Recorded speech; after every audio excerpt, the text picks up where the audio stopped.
Hello guys, तो welcome है आपका हमारे चैनल पे। आज हम बताएंगे कि बाइनरी फिशन आखिर क्या होता है। तो चलिए शुरू करते हैं। Binary fission is a type of asexual reproduction. Okay, मतलब कि ये सेक्सुअल रिप्रोडक्शन का एक टाइप है ना, जो कि ज़्यादातर प्रोकैरियोट्स में पाया जाता है। मतलब ज़्यादातर, ओनली प्रोकैरियोट्स में मैंने ये नहीं कहा, ज़्यादातर प्रोकैरियोट्स में ही पाया जाता है, जैसे कि बैक्टीरिया हो गया है ना। और ये सिंगल सेल्ड यूकैरियोट्स, कुछ सिंगल सेल्ड यूकैरियोट्स में भी पाया जाता है, जैसे कि पैरामीशियम और एमीबा, और भी हैं बहुत सारे। बाइनरी फिशन जो होता है, इसमें क्या होता है कि जो पेरेंट सेल होती है वो स्प्लिट हो जाती है ओनली टू इक्वल पार्ट्स में। ओनली टू इक्वल पार्ट्स में स्प्लिट हो जाती है। और जो ऑर्गेनिज्म रिप्रोड्यूस होते हैं, है ना, जो ऑर्गेनिज्म रिप्रोड्यूस होते हैं उन्हें हम डॉटर सेल कहते हैं, है ना। रिप्रोडक्शन के लिए जो पेरेंट सेल होती है वो दो डॉटर सेल में, यानी दो इक्वल पार्ट्स में डिवाइड हो जाती है। मेरे कहने का क्या मतलब है, जो बाइनरी फिशन होता है उसमें जो पेरेंट सेल होती है ना, जो पेरेंट होता है वो स्प्लिट हो जाता है टू इक्वल पार्ट्स में। और जो उसका प्रोडक्ट, यानी कि जब वो स्प्लिट होता है तो एक पार्ट अलग हो गया, एक पार्ट अलग हो गया इक्वल पार्ट्स में विद सेम कैरेक्टरिस्टिक्स, है ना, उसे हम डॉटर सेल कहते हैं, है ना। समझे बात को। जो स्प्लिट पार्ट है, यानी कि दो पार्ट स्प्लिट हो गए, तो उन दोनों को हम डॉटर सेल्स कहेंगे। ये सब रिप्रोडक्शन के लिए होता है ना। The two daughter cells produced here grow to their full size by eating food and then divide again to reproduce। इसका मतलब समझे आप कि जो दो डॉटर सेल यहाँ पे रिप्रोड्यूस हुई हैं वो अब यहाँ पे ग्रो करेंगी, है ना। वो ग्रो करेंगी अपने फुल साइज़ को, मतलब जितना वो ग्रो हो सकती हैं उतना वो ग्रो करेंगी। कैसे? फूड इनटेक करके, खाना खा के। और फिर वो अगेन, मतलब दोबारा डिवाइड होंगी रिप्रोडक्शन के लिए, है ना। जैसे कि अगर आप ह्यूमंस में ही देखें तो पेरेंट्स है, फिर उनके बच्चे हुए, फिर उनके बच्चे बड़े हुए, फिर उनके भी बच्चे हुए। तो इस तरीके से इनमें भी होता है, लेकिन हमारे में बाइनरी फिशन के थ्रू तो रिप्रोडक्शन होता नहीं है ना। उसके बाद क्या होता है, मैं आपको बताता हूँ कि जो माइटोकॉन्ड्रिया जो होती है उसके अंदर भी सेल डिवीज़न होता है ना। वो सेल डिवीज़न जो होता है वो आप आगे पढ़ोगे, लेकिन अभी बता देता हूँ। जो माइटोकॉन्ड्रिया होता है वो भी सेल डिवीज़न होता है, उसमें भी वो भी करता है cell division by prokaryotic binary fission. वो प्रोकैरियोटिक बाइनरी फिशन से फिशन करता है, ठीक है।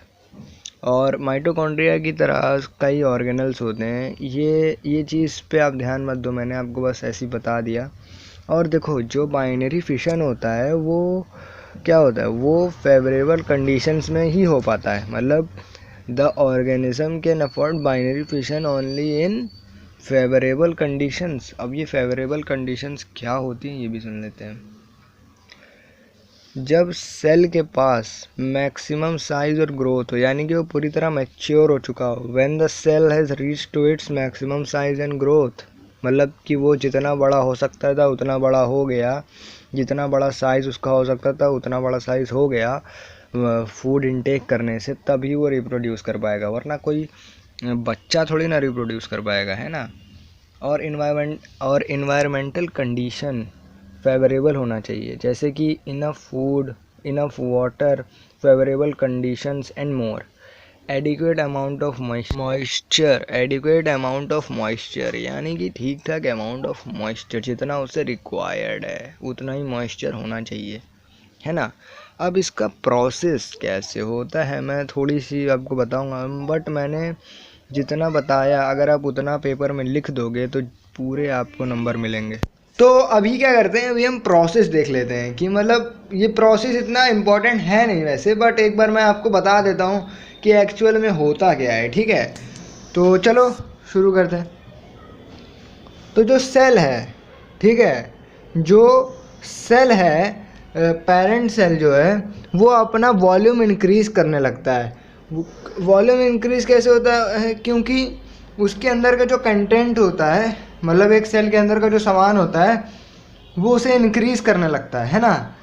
तो फिर होता क्या, इंक्रीज होते होते जो सेल होती है वो इलोंगेट हो जाती है, और जो जेनेटिक मटेरियल होता है वो रेप्लिकेट होने लगता है, रेप्लिकेट हो जाता है after the genetic material is enlarged.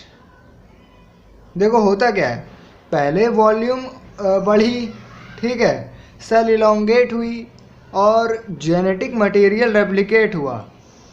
Replicate कब हुआ? जब जेनेटिक मटेरियल बड़ा होने लगा। अब देखो, अब मैं स्टार्टिंग से बताता हूँ, ठीक है। जैसे कि पेरेंट सेल है, पेरेंट सेल जो अपने अंदर का कंटेंट है उसे बढ़ा देता है, बढ़ाने लगता है, बढ़ाने लगता है, उसकी वॉल्यूम भी बढ़ जाएगी साथ में, है ना, बाहर से भी बढ़ जाएगा, उसका साइज़ भी बढ़ जाएगा। तो जब सेल इलोंगेट होती है तो जो जेनेटिक मटेरियल होता है वो रेप्लिकेट होना चालू होता है। कैसे रेप्लिकेट होता है? अब रेप्लिकेट तो होगा ही ना, मतलब अलग अलग तो होगा ही ना। कैसे होगा? क्योंकि जेनेटिक मटेरियल लंबा होने लगता है, बड़ा होने लगता है, साइज़ में, लेंथ में, ब्रेथ में, हर चीज़ में बड़ा होने लगता है। तो वो धीरे धीरे धीरे धीरे अलग हो जाता है, ठीक है। अब देखो, अब ऑर्गेनिज्म कैसे बनता है? जो सेल वॉल होती है, एक सेल के अराउंड सेल वॉल होती है, आप जानते होंगे सेल वॉल या प्लाज्मा मेम्ब्रेन। तो वो जो सेल वॉल या प्लाज्मा मेम्ब्रेन होती है उसके अंदर कॉन्स्ट्रिक्शन आने लगते हैं, यानी कि वो अंदर धंसने लगती है, धंसने लगती धंसने लगती है, दोनों साइड से, ऊपर से भी नीचे से भी, बीच में से, जैसा कि आप फिगर में देख पा रहे हो, है ना, धंसने लगती है बोथ साइड, है ना। स्लोली स्लोली, मतलब धीरे धीरे ये जो कॉन्स्ट्रिक्शन होते हैं ये डेंसर होते जाते हैं, डेंसर होते जाते हैं, डेंसर होते जाते हैं, और फिर सेल पूरी तरह से डिवाइड हो जाती है साइटोप्लाज्म के साथ। और जो क्रॉस वॉल होती है, यानी कि पूरे जेनेटिक मटेरियल के अराउंड एक वॉल डेवलप हो जाती है, यानी कि चारों साइड वॉल डेवलप हो जाती है ना, जैसा कि आप फिगर में देख रहे हो। तो ये था प्रोसेस, है ना। अब देखो, अब इसके एग्जाम्पल देख लो। अब हम एंड पे ही आ गए हैं, ठीक है। अब इसके एग्जाम्पल देखो, तो एग्जाम्पल देख लेते हैं। पहला एग्जाम्पल है लेशमेनिया। लेशमेनिया क्या होता है? It is a unicellular eukaryotic parasite. Leishmania एक यूनिसेल्युलर यूकैरियोटिक पैरासाइट होता है। लेशमेनिया जो होता है वो एक प्रोटोजोन होता है। ये जो लेशमेनिया होता है ये क्या कॉज करता है? ये कॉज करता है काला अजहर, यानी ब्लैक फीवर। अब देखो, पैरासाइट क्या होते हैं? जो कि एक ऑर्गेनिज्म में ही रहते हैं, लिविंग ऑर्गेनिज्म से, जिसके थ्रू वो अपना न्यूट्रिशन प्राप्त करते हैं, अपना फूड प्राप्त करते हैं, लेकिन उसके बदले में वो उसी ऑर्गेनिज्म के अंदर बीमारी कॉज कर देते हैं। अच्छा, अब इतना समझ में आया आपको? अब देखो, अब लेशमेनिया के अंदर इसका स्ट्रक्चर कैसा होता है? लेशमेनिया जो होता है इसके पास एक विप लाइक स्ट्रक्चर होता है जिसे हम फ्लैजेलम कहते हैं, ठीक है। ये सब भी पेपर में आता है। अब जो दूसरे एग्जांपल्स हैं वो है यूग्लिना, वो होता है यूकैरियोटिक और यूनिसेल्युलर, वो भी होता है। और पैरामेशियम जो होता है वो प्रोकैरियोटिक होता है। तो ये तीन एग्जांपल काफ़ी हैं आप लोगों के लिए। तो अब आगे देखते हैं कि टाइप्स ऑफ बाइंडरी फिशन, यानी बाइंडरी फिशन किस किस प्रकार से हो सकता है, मतलब, है ना। तो वो भी देख लेते हैं। तो अब इसके टाइप्स देखते हैं। पहला टाइप जो है वो है सिंपल बाइंडरी फिशन या तो इर्रेगुलर, ओके। अब ये क्या होता है? इसमें क्या होता है? डिवीज़न के नकल थ्रू एनी प्लेन, किसी भी प्लेन से हो सकता है। इसका एग्जांपल है अमीबा, यानी कि जो डिवीज़न होगा वो किसी भी तरीके से कट हो सकता है, उसकी कोई भी हम जान नहीं सकते कि वो मतलब कैसे कट होगा, सीधा कट होगा, टेढ़ा कट होगा, उल्टा कट होगा, जैसा उसकी मर्जी वैसा कट हो जाएगा। बट इसमें क्या होता है? जो डिवीज़न होगा वो न्यूक्लियर डिवीज़न के पैरेलल होगा, ठीक है। जो प्लेन होगा कटने का वो न्यूक्लियर डिवीज़न के पैरेलल होगा। ये आपको अभी इतना पढ़ना नहीं, मैं बस आपकी जानकारी के लिए बता रहा हूँ। और जो लॉन्गिट्यूडनल बाइंडरी फिशन है इसमें क्या होता है? इसमें सीधा कट होता है, बिल्कुल सीधा, ओके, ठीक है।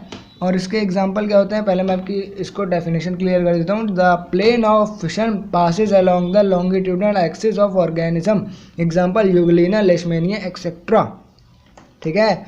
और ट्रांसवर्स क्या होता है? The plane of fission passes along the transverse axis of organism, example paramecium etcetera. और फोर्थ जो है वो है oblique binary fission. In this plane is divided obliquely, okay.